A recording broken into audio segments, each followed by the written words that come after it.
ఒక పెద్ద దేవాలయం ఉంటుంది. ఆ దేవాలయంలో ప్రతి చిన్న శిల్పము కూడా గొప్పదే, ప్రతి స్తంభము గొప్పది.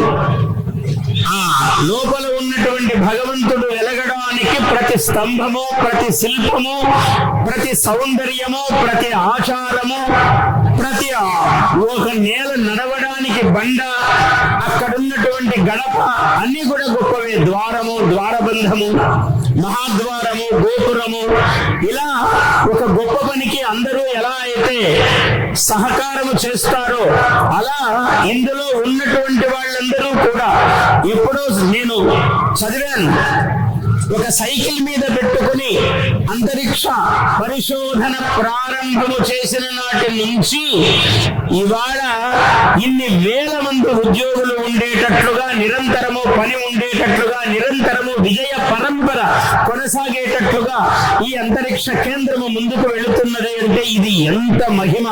భారతీయ తపశ్శక్తి ఎంత గొప్పది, భారతీయులు ఎంత గొప్పవాళ్ళు, ఇక్కడ కూర్చున్న మీరందరూ ఎంత ధన్యులు, ఎంత గొప్పవాళ్ళు మీరందరూ.